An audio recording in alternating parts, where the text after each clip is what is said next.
Omar Esop here, and in today's video I'm addressing beginners. This video is for you because I'm going to give you my top tips how to avoid making a lot of mistakes.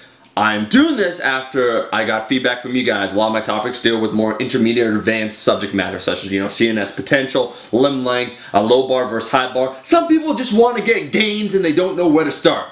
Well, son, this video's for you. Sit down, shut the fuck up, because what I'm talking about are the essential points. You don't need to focus on anything else. And first of all, let's, who is a beginner? Well, if you're asking the question, you're probably a beginner.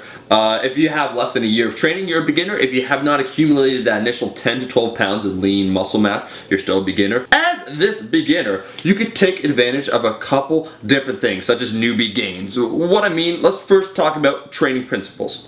How should you train? Well, I want to talk about linear progression. A lot of people will get caught up on either the conjugate method, maybe on wave loading, doing more advanced techniques that are not necessary for you. Right now, because you're not even tapping into your whole nervous system potential, you could keep increasing weight almost every single week. It's not always going to happen, but on average, you're looking at lifting perhaps about 5 pounds more every week to every 2 weeks. So, with every single workout, your goal should be simply this.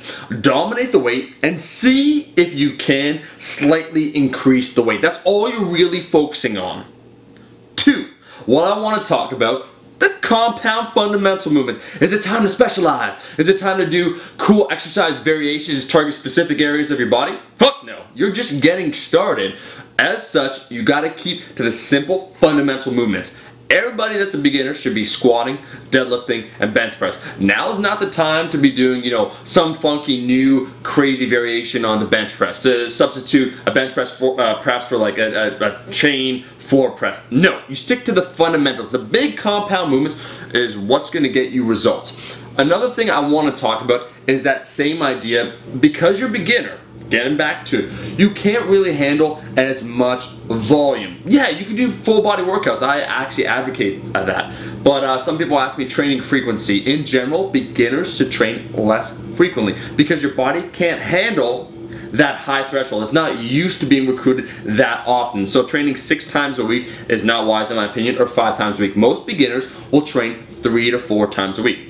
So we got frequency now. We got your overall goal to lift more weight. We got basically your fundamental training, which will be compound movements. Let's talk about isolation. What should you train? When it comes down to it, guys, it always revolves around, the amount of time that you have and what can you do. There's only so much time to work out. There's only so many sets you can do. And that's where some people get tripped up when it comes to isolation movements. They become obsessed with biceps. They overtrain certain muscles while neglecting others. A good rule of thumb, I would say, is that once you do your compound movements, you do all the big heavy shit. So you do your overhead press, you do, your bench press, you do your squat, you do your deadlift. You have the fundamentals down pat in your workout. You're doing a full body workout. Fantastic.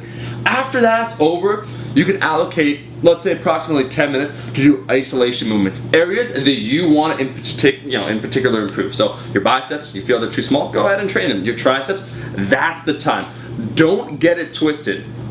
Big compound movements, then the isolation movements. A lot of these might seem like simple tips because they are, but they need to be repeated. Guys, I've been talking about beginners, how they should train. A couple fundamental points that you could get tripped up on. That is what you should do, and you will notice you will get more gains. You'll go from that stage. You will ascend past the beginner level, okay? You will upgrade. If it's an RPG, you go from level 1 to fucking level 10, okay? You get a magic sword, plus 60 skill points. So thank you for watching. Make sure to follow this advice. If you're a subscriber, make sure to give this video a like. Not a subscriber, man, good life choice. Like and subscribe today. The rest of you guys, I want to say one quick thing. Giving a shout out to my designer, Ross Nunez. It is time. The man who has designed a lot of my fresh shirts, such as the one that's selling out right now, this isn't even my final form, Frieza design, Carmad, Do You Even Lift, the new Ascend design coming up, all available on Rascal Apparel. I want to give him a shout out. He is now doing some freelance design work. If you're interested in some sweet designs, you should check out his email. The link is in the description. And those cool designs that I just previewed, they're also available on the store.